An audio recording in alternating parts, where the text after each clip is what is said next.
Espiritismo, hoje entrando num capítulo novo, no capítulo 21, falsos cristos e falsos profetas. Então, o capítulo, nós estamos começando, né? Falsos cristos e falsos profetas. Então tem aqui toda a parte que vai ser estudada. Conhece-se a árvore pelos frutos, missão dos profetas, prodígios dos falsos profetas, não acrediteis em todos os espíritos, e nas instruções dos espíritos, os falsos profetas, caracteres do verdadeiro profeta, os falsos profetas da erraticidade, Jeremias e os falsos profetas. Nós vamos ter um capítulo aqui inteiro que fala sobre falsos profetas, que muitas vezes nos remetem só à questão daqueles que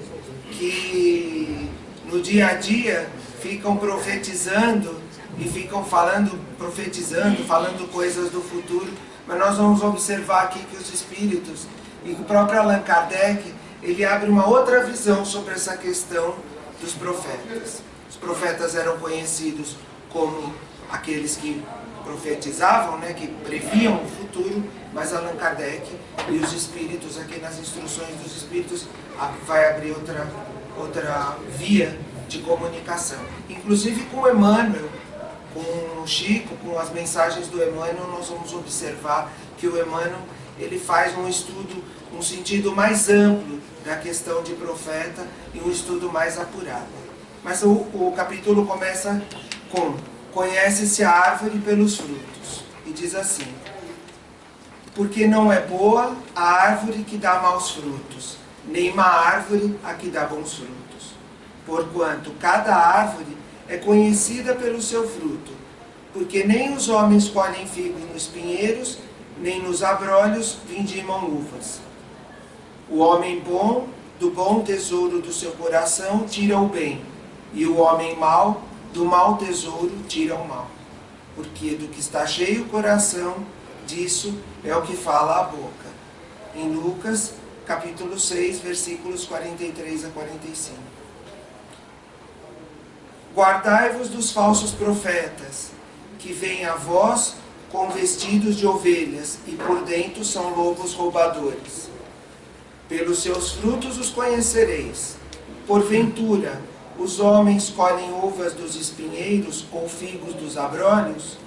Assim, toda árvore dá bons frutos, e toda árvore boa dá bons frutos, e a árvore má dá maus frutos.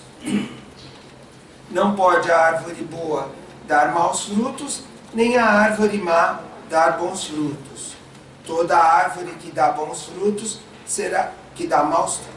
toda árvore que não dá bons frutos será cortada e lançada no fogo. Assim, pelos seus frutos os conhecereis. Mateus, capítulo 6, versículos 15 a 20. E respondendo, Jesus lhes disse: Vede, não vos engane alguém, porque virão muitos em meu nome dizendo: eu sou o Cristo, e enganarão a muitos. E levantar-se-ão muitos falsos profetas, e enganarão a muitos. Porque multiplicar-se-á a iniquidade, se resfriará a caridade de muitos. Mas o que perseverar até o fim, esse será salvo. Então, se alguém vos disser: olhai, aqui está o Cristo, ou ei-lo acolá, não lhe deis crédito, porque se levantarão falsos cristos e falsos profetas, que farão grandes prodígios e maravilhas, tais que, se fora possível, até os escolhidos se enganariam. Mateus capítulo 24, versículos 4, 5, 11, 13, 23 e 24, e semelhante em Marcos, capítulo 13, versículos 5 e 6, 21 e 22. Nós observamos aqui que Jesus fala assim: porque a árvore boa dá bons frutos, e a árvore má dá maus frutos. E porque do que está cheio o coração, disso é o que fala a boca. Só que nós entendemos a árvore, já a árvore pronta.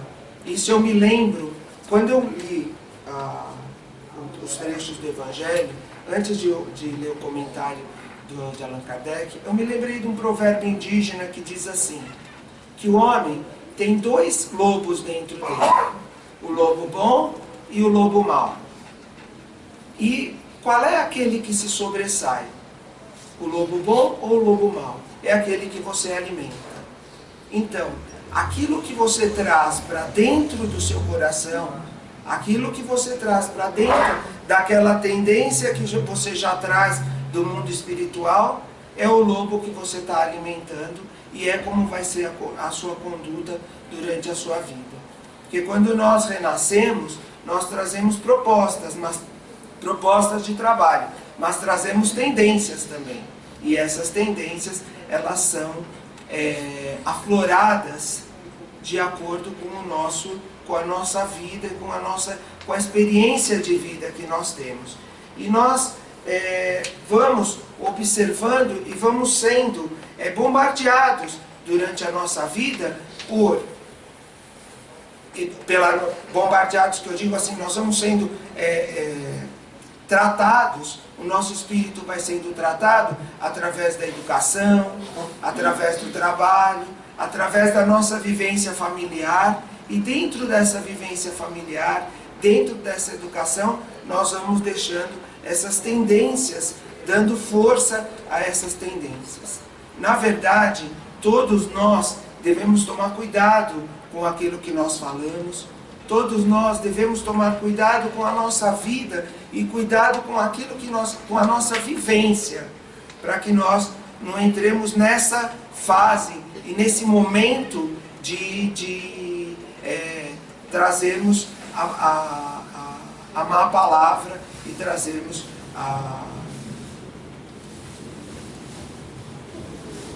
através essas más tendências de dentro de nós. O que a gente pode aprender muito, o que nos traz um aprendizado muito grande é a visão, quando nós observamos o estudo, através do estudo da obra de Chico Xavier e através da obra de André Luiz, nós observamos como os espíritos nos enxergam, como eles veem a nossa conduta no planeta, como nós somos, e do ponto de vista espiritual, eles vão nos observando, porque nós temos uma vida no mundo espiritual, nós temos uma vida no planeta, e aí os espíritos, eles observam, quando nós estamos aqui no planeta, nós temos uma conduta, nós trazemos as nossas experiências no mundo espiritual, reencarnamos e temos uma conduta aqui na Terra. Quando nós voltamos para o mundo espiritual, cai esse véu, essa máscara que nós temos aqui no corpo, e nós passamos a ser vistos por aquilo que nós fizemos, pela nossa aura, pela nossa conduta. Então, existem dois momentos de visão desses espíritos. O momento quando nós estamos aqui no planeta e o momento quando nós estamos no mundo espiritual. André Luiz, ele é bem claro nas suas mensagens, nós observamos, vamos tomar como exemplo o livro Obreiros da Vida Eterna. Nós temos lá uma passagem no livro Obreiros da Vida Eterna, onde a Zenóbia, o Padre Hipólito e o Jerônimo, eles vão até uma região para poderem resgatar alguns espíritos para trazer para aquele hospital, para aquele pronto-socorro espiritual, que é para aquela casa transitória. E aí eles vão buscar esses espíritos e vão até onde estão esses espíritos sofredores, e eles levam uma médium, a Luciana, que ela vai ajudá-los na leitura mental desses espíritos e fazer com que esses espíritos possam ser trazidos ou não para dentro dessa casa transitória, para dentro desse pronto-socorro espiritual. Interessante é que muitas vezes nós, aqui na Terra, temos essa palavra. Nós temos essa palavra de bondade, nós temos essa palavra de caridade, nós até agimos para mostrar para os outros aquilo que nós queremos mostrar, mas na verdade, dentro do nosso coração, nós somos aqueles lobos vestidos de ovelhas. Então, essa é através desse estudo, dessa complementação desse estudo do Evangelho, que nós vamos observar bem o que Jesus fala, quando ele nos fala que é preciso guardar o coração, que é preciso tomar cuidado com os falsos profetas e com aqueles lobos vestidos de ovelha. E com aqueles que, através da palavra deles, eles trazem o mal ou trazem o bem. A árvore boa que dá bons frutos e a árvore má que dá maus frutos. Mas nós observamos também que todos esses espíritos, eles têm um processo de evolução espiritual, que é um processo de evolução que não se dá a saltos. A gente não consegue saltar na evolução espiritual, mas a nossa evolução espiritual, ela é feita paulatinamente, com trabalho, com mudanças, com propostas de mudanças e com essas tendências que nós trazemos, mudanças nessas tendências, naquilo que nós trazemos. E eles vão até esses locais, está lá no livro Obreiros da Vida Eterna, eles vão até esses locais, eu já falei uma vez sobre isso, já li aqui sobre isso, e eles vão atrás desses espíritos. E muitos espíritos podem ser resgatados, porque eles realmente estão com a proposta de mudança, eles estão dispostos à mudança.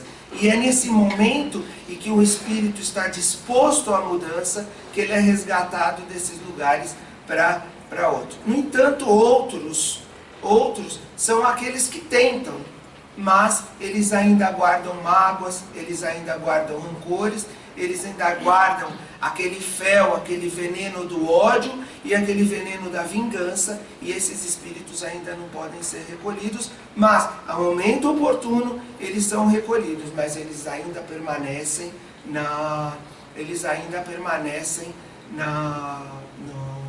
naqueles locais, naquelas zonas infernais, vamos dizer assim, naquelas zonas de expiação, aonde eles permanecem lá por mais um tempo, até que uma outra oportunidade surja e uma outra oportunidade venha resgatá-los de lá,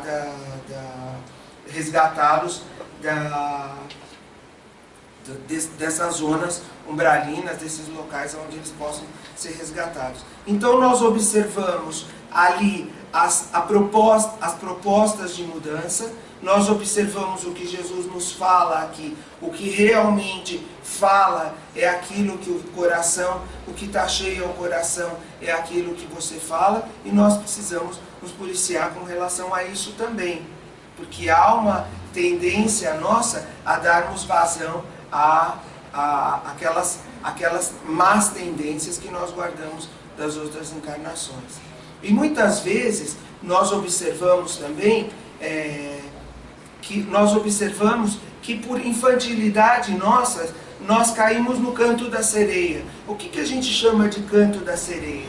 Muitas vezes nós caímos na palavra daqueles que oferecem coisas assim miraculosas para nós, e nós achamos que nós passamos a seguir essas palavras, que são essas pessoas que são os falsos profetas. Existe dentro das palavras, onde Jesus nos fala aqui, para nós andarmos alertas com relação aos falsos profetas, é para que nós não caiamos nesse canto da sereia, nessas propostas em geral, propostas materiais, propostas de uma vida material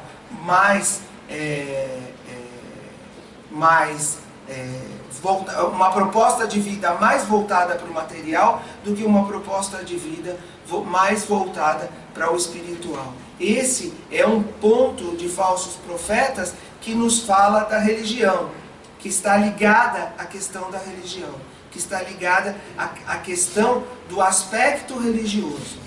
Eu vou ler ao comentário do Allan Kardec, depois eu gostaria de fazer mostrar que existe um estudo amplo dessa questão dos falsos profetas. Então, Allan Kardec diz assim: atribui-se geralmente aos profetas o dom de revelar o futuro, de maneira que as palavras profecia e predição se tornam sinônimas. No sentido evangélico, a palavra profeta tem uma significação mais ampla, aplicando-se a todo enviado de Deus com missão de instruir os homens e de lhes revelar as coisas ocultas, os mistérios da vida espiritual. Um homem, portanto, pode ser profeta sem fazer predições. Essa era a ideia dos judeus no tempo dos judeus. Eis porque, ao ser levado perante o sumo sacerdote, Caifás, os escribas e os anciãos que estavam ali reunidos lhe cuspiram no rosto e lhe deram soco e bofetadas, dizendo: Cristo, profetiza e dize quem foi que te bateu. Houve profetas, entretanto, que tiveram a presciência do futuro, seja por intuição ou por revelação providencial, a fim de transmitirem as advertências aos homens. Com essas predições se realizaram o dom de predizer o futuro, que foi considerado como um dos atributos da qualidade de profeta. Então nós vemos aqui Allan Kardec abrindo um outro leque para esse conceito de profecia. Existe o profeta, a questão do profeta, a questão religiosa do profeta, e existe a questão daquele que, no sentido mais amplo, vem com a missão de instruir os homens, com a missão de ser multiplicador dos bens, daqueles bens espirituais, seja quais forem as religiões. Mas nós precisamos tomar cuidado quando nós somos convidados à multiplicação de bens materiais e nós entramos dentro de um materialismo exacerbado dentro da nossa vida, e quando nós somos convidados à multiplicação dos bens espirituais. São caminhos que nós vamos escolher, caminhos do bem e caminhos onde nós vamos encontrar, caminhos tortuosos, onde nós vamos encontrar uma grande dificuldade para dar continuidade à nossa evolução espiritual. E Emmanuel, numa mensagem chamada Falsos Profetas, ele nos traz ainda um outro caminho. Existe o caminho da questão religiosa, o caminho das profecias, aqueles que vieram trazer a palavra de Deus, aqueles que vieram instruir os homens através das predições do futuro, que são os profetas que nós encontramos, aqueles profetas Jeremias, enfim, e todos os profetas que estão no Velho Testamento, lá que nós podemos ler as profecias. E existem aqueles profetas que vêm nos oferecer, dentro da questão religiosa, a questão material, acima da questão espiritual, que são os lobos vestidos de ovelhas. E existe ainda uma outra veia que Emmanuel nos traz, que somos nós mesmos os profetas. Como assim? Nós mesmos somos os profetas. Quando ele nos diz assim, ele tem uma mensagem chamada Falsos Profetas, e ele nos diz assim: falso profeta não é somente aquele que perturba o serviço da fé religiosa, porque existe o profeta, aquele falso profeta que perturba a fé religiosa, que traz o canto da sereia, que ele nos traz o canto da sereia, que nós ficamos encantados com algumas coisas, e nós seguimos um outro caminho. E existe aquele outro profeta que não é aquele que perturba, não é o do sentido religioso, e nem aquele que perturba a fé religiosa. E ele nos diz assim, Emmanuel: sempre que negamos a execução fiel dos nossos deveres, somos mistificadores diante das leis divinas que nos emprestou os dons da terra em favor do aprimoramento de nós mesmos. Então, quando nós deixamos de cumprir, quando nós trazemos os talentos e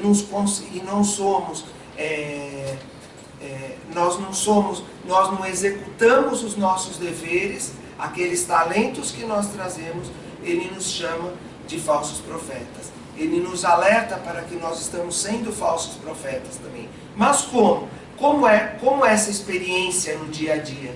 E Emmanuel, ele é um grande educador. E o que a humanidade, nós na humanidade estamos precisando, é de educação. É, na verdade, de bons educadores. nós estamos precisando de bons educadores, nós estamos precisando de educação. Ontem eu estava lendo uma reportagem no caderno 2, lá do estado de São Paulo, e uma educadora, que eu não consigo me lembrar o nome dela agora, até peço perdão, mas a mensagem dela, ela era clara. O que ela falava? Ela falava que nós precisamos de educação, acima de qualquer lei, acima das leis que regem, nós precisamos educar o nosso povo, educar o nosso jovem e deixar fluir essa educação dentro dos nossos lares para que nós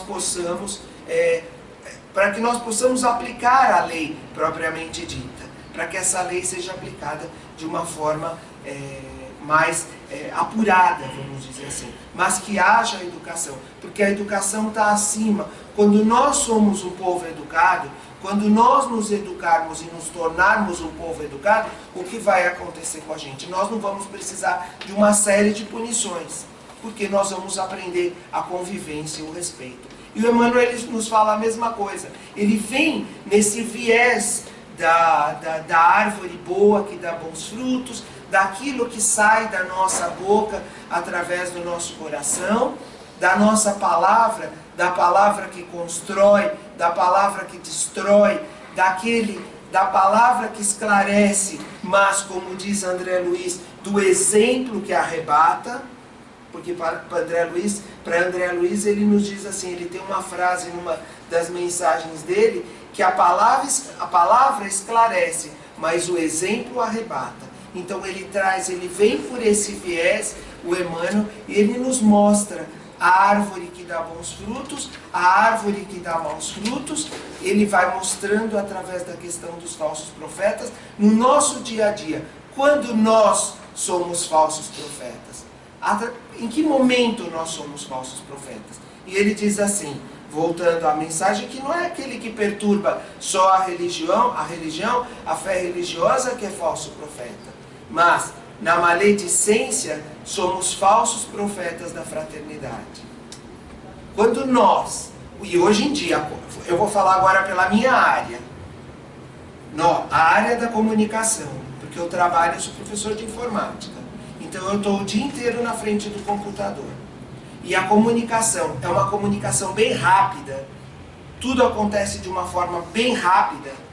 Quando eu estava vindo para cá, eu estava ouvindo umas sirenes lá na estação, mais ou menos que vinham da estação Conceição. E eu estava ouvindo aquele monte de sirenes e eu estava pensando, quando eu ouvia, falei assim, se eu estivesse com o meu computador ligado na internet, estivesse acontecendo alguma coisa lá, eu já estaria sabendo. Eu já estaria sabendo. E nesse momento em que a comunicação é rápida, a maledicência, e quando eu sento no meu computador e divulgo, e eu propago uma notícia, uma má notícia, essa notícia ela sai como um rastilho de pólvora na rede, ela vai no mundo digital, ela vai como um fogo, e dali 1 minuto todo mundo está sabendo. Dali 1 minuto todo mundo está vendo vídeo, todo mundo está sabendo. Quando se trata de violência, então, isso é muito maior. Por quê? Porque foi feita uma pesquisa, foi publicado na Folha Espírita, eu coloquei numa das minhas, daquilo que eu escrevo na Folha Espírita, no Papo Cabeça, para chamar a atenção dos jovens, eu coloquei que na China foi feita uma pesquisa, aonde as notícias de violência, as notícias de ódio, as notícias, elas se propagam de uma forma muito mais rápida do que as notícias que trazem o bem, que falam do bem. Porque essas interessam muito a humanidade. Então, é ali onde está o coração da humanidade. É onde Jesus nos fala, onde está o teu coração? É ali que você vai se fixar. Na fofoca cibernética, vamos dizer assim, na fofoca que está no mundo cibernético. Então, o que acontece? Quando nós, na maledicência, nós somos falsos profetas também. Então nós precisamos tomar cuidado com isso. Nós precisamos tomar cuidado com isso. Porque não é só na comunicação, não é só na missão de instruir os homens. Porque eu posso instruir, eu posso falar agora o que eu estou instruindo, o que eu estou lendo aqui no Evangelho segundo o Espiritismo. Mas ao mesmo tempo eu posso sentar no meu computador e começar a soltar aquelas notícias onde eu vou fazer o quê? Eu vou causar o desespero, eu vou causar o pânico, desespero, pânico, e eu vou levar muitas pessoas, às vezes levo pessoas ao suicídio, levo pessoas a momentos de violência muito mais graves. Eu posso incitar uma rebelião. E olha como isso é importante. Eu estava ouvindo ontem uma reportagem com Humberto Eco na Globosat, aqui, o escritor Humberto Eco, e numa parte da reportagem ele falava que se a internet ela é tão importante, tão perigosa, mas é importante, é perigosa, mas é importante, que se na época do nazismo nós tivéssemos a internet, talvez Hitler não tivesse feito tudo aquilo que ele fez, porque a comunicação, talvez não, com certeza, porque a comunicação ia ser tão rápida ali dentro dos meios de comunicação, que esse falso Cristo, esse falso profeta, não ia propagar, não ia fazer como ele fez, e atacando cada pedaço. Então, nós somos falsos profetas, nós somos árvores boas, nós somos más árvores, árvores más que dão maus frutos, quando nós exercitamos a maledicência. Na discórdia, somos mistificadores da paz. Então nós somos falsos profetas, mistificadores da paz. Na preguiça, somos charlatões do trabalho. Na indiferença, somos inimigos do dever.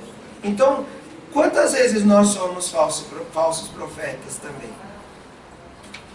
Toda vez que olvidamos as nossas obrigações de solidariedade para com os nossos semelhantes, que prejudicamos o serviço que nos cabe atender, que fugimos ao nosso testemunho de humildade, que oprimimos as criaturas inferiores, que somos falsos profetas do ideal superior que abraçamos com o Cristo.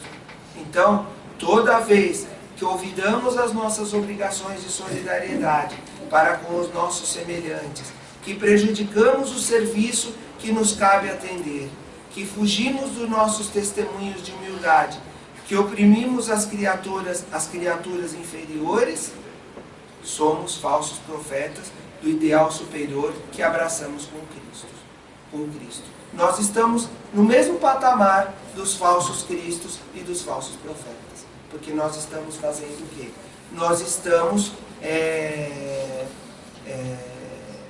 instruindo, vamos dizer assim, instruindo com a maledicência, instruindo, e nós estamos propagando a maledicência, nós estamos propagando o ódio. Pode falar? Uma pergunta, você, como proprietário de uma empresa, um exemplo, tá? Necessariamente nós não estamos praticando o mal. Então, um exemplo, metal mecânica, não me lembro o nome da empresa. O senhor poderoso tinha lá seus defeitos, que eu não vi, escutei falar, mas por outro lado, ele tinha um lado muito bom. Ele acabou falecendo, onde ele manteve escolas boas para os filhos dos funcionários, deu casa para os funcionários, entendeu? Sempre teve uma boa postura com referente às pessoas. Tá? Você tem uma empresa, você tem um funcionário. Esse funcionário, de repente, você pela sua postura como pessoa, como ser humano, tá? Você não precisa ser espírita, nem ser nada, tá? A sua postura pessoal, né? Você vê essa pessoa, um funcionário seu, bom funcionário, ele se destaca, né? Aí ele quer fazer um curso que não está, na verdade, dentro da área da empresa, né? Aí você vê que ele se esforça, ele dividiu em 5 prestações o curso e tal.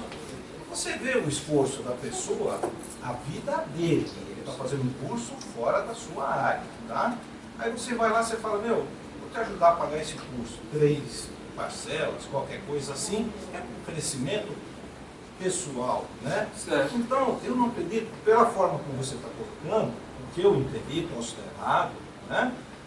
As pessoas são más, as pessoas não são más. Não, as nossas atitudes... Eu não estou colocando... Acabam atraindo pessoas boas. Sim, tá? sim. Eu estou colocando que nós... É o que a boca... Exatamente. Solta que tem dentro do seu coração. Exatamente. Tá? E é o caminho que nós Por exemplo, escolhemos. Você falou do Emmanuel nessa segunda parte aí do profeta, onde ele tem um dom. Certo. Então vamos supor, eu tenho um dom, eu trabalho com restauração. Certo. Então eu sou bom naquilo que eu faço Lógico. dentro de uma determinada área. Amanhã, tá? Amanhã, sei lá, me passa uma coisa na cabeça, poxa, vem uma peça, eu sou bom naquilo, eu falo, pô, vou falsificar isso aí. Entendeu? Vou falsificar uma peça, vou vender, porque vale uma grana legal e tudo mais. Você está jogando, é onde você está, no caso, agindo como uma árvore, Certo. um fruto podre. Né? Dando um você fruto recebeu bom. um dom e de repente você pega esse dom e faz uma coisa errada, uma coisa que não está certa. Você enganou várias pessoas colocando uma obra de arte que não é legítima, entendeu? Lógico. Então, o que você colocou eu entendi dessa forma. Estou errado? Não sei. Que você eventualmente. Porque nós não. O dom não existe. O dom foi dado. Não existe. O dom foi dado. Lógico, que você age certo, escolhe o caminho que você vai praticar o você seu faz dom. uma coisa errada, você acabou jogando por terra todo aquele trabalho. Você enganou as pessoas, mas o seu consciente, no caso que você falou, os espíritos lá do outro lado, estão vendo o que essa pessoa está fazendo. Exatamente. Isso nós. Olha, A forma como você está colocando, todas as pessoas são ruins. Não, eu não. Eu entendi dessa forma. Não, então, talvez eu esteja colocando de uma. Talvez você esteja entendendo, eu estou colocando de uma forma. Que o Emmanuel nos fala aqui é o seguinte: que nós trilhamos caminhos bons e trilhamos caminhos ruins. Nós trazemos tendências dentro de nós, nas reencarnações. E nós damos vazão àquelas tendências de acordo com a nossa conduta. Agora, quando eu pratico alguma coisa que está fora da minha... Aonde está escrita a lei de Deus? Porque quando perguntaram para os espíritos, aonde está escrita a lei de Deus? Na consciência da pessoa, na nossa consciência. Então é a nossa consciência que vai dizer quando nós somos bons, ou quando nós estamos agindo de forma certa, ou quando nós estamos agindo de forma errada. Porém, a nossa infantilidade, vamos dizer assim, espiritual, ainda faz com que a gente caminhe por trilhas que não estão corretas, como por exemplo o caso da obra que você vai falsificar e você vai tirar proveito daquela obra que você falsificou. Por outro lado, você tem lá dentro da sua empresa, vamos dizer assim, de restauração, você tem os seus funcionários trabalham de uma forma, você promove cursos para os seus funcionários. Agora, os seus funcionários, cada um age de acordo com a consciência dele, você age de acordo com a sua consciência. Isso se chama livre-arbítrio. Você tem o livre-arbítrio de errar. Você tem o livre-arbítrio mas você tem o livre-arbítrio de acertar. Porque você traz uma proposta do plano espiritual, uma proposta do quê? De acerto. Salvo se a sua reencarnação é uma reencarnação compulsória, que você reencarnou, compulsoriamente você reencarnou, você faz uma proposta, você faz um projeto de reencarnação e você traz as suas tendências ali. Não que todas as pessoas sejam ruins, ou que todas as pessoas... No mundo não está dividido entre bons e maus. As pessoas, todas elas, por natureza, nascem boas. Entendeu? O meio... A forma como ela tem que agir para sobreviver dentro daquele meio, a transforma. Exatamente. Mas não é só o meio que transforma a pessoa. Eu acho que nós vamos observar que dentro do próprio Espiritismo, que não é só o meio que transforma a pessoa. O que transforma a pessoa é a educação que ela tem dentro da casa dela. Porque a família, o Emmanuel também nos fala isso, que a família é a grande precursora da educação que essa pessoa traz. Não é só o meio que muda a pessoa, porque nós vamos encontrar pessoas que viveram num meio extremamente hostil, mas são pessoas extremamente boas. Mas nós vamos encontrar também pessoas extremamente más, que têm uma carga de maldade muito grande, que viveram num meio muito bom, dentro de casas que foram feitas. Por quê? Porque é o meu livre-arbítrio, porque são as minhas tendências. Porque eu trago isso dentro do meu espírito. Isso eu trago dentro do meu espírito. Agora, cabe a nós, isso cabe a cada pessoa julgar a bondade, isso cabe à minha consciência. E ele fala assim, e ele complementando a mensagem do Emmanuel, ele fala, quando na maledicência, quando nós somos maledicentes, nós estamos sendo falsos profetas, porque eventualmente, algumas horas, nós somos maledicentes, porque nós não somos todo bom e todo ruim o tempo todo. Na preguiça, porque momentaneamente nós somos preguiçosos, quer dizer, estou falando por mim, momentaneamente eu sou maledicente, momentaneamente eu sou preguiçoso, nesse momento eu estou sendo falso profeta. E aí ele diz assim, que a terra é a escola, o lar é o nosso templo, o próximo é o nosso irmão, a humanidade é a nossa família, a luta é o nosso aprendizado, a natureza é o livro sublime da vida. Não nos esqueçamos assim de que um dia seremos chamados à prestação de contas dos talentos e dos favores que hoje desfrutamos, para resgatar o dia de ontem e santificar o dia de amanhã. Porque ele também não está, ele não fala assim, olha, acabou, você errou, ponto final, você vai arder lá no fogo do inferno. Não, você vai santificar, você vai resgatar aquilo que você errou e você vai santificar no dia da manhã com a sua reencarnação. Então isso cabe a nós, cabe a nossa convivência. O que o Emmanuel faz, ele dá um alerta para nós, ele nos chama a atenção, fala, olha, pessoal, o negócio é o seguinte, você está falando, enquanto você está falando lá do outro, que é o falso profeta, sabe, que é o cara que vai lá, que está pegando o dinheiro dos outros, que não sei o que lá, aquela coisa do senso comum, que todo mundo acha, você, no momento que você está digitando lá e soltando uma notícia, falando mal de um colega seu lá no Facebook, no Twitter, alguma coisa assim, você também não está sendo falso profeta? Na verdade, essa parte do computador, você recebe as coisas que você acha que não deve passar para frente, morre aqui. Exatamente. Facebook também não tem. Exatamente. Isso é uma coisa que você vai, né? Isso você vai fazer. Eu já ultrapassei um pouquinho do nosso tempo. A semana que vem a Sandra vai continuar aí com o prodígio dos falsos profetas. Então acho que nós podemos passar para outra parte dos trabalhos.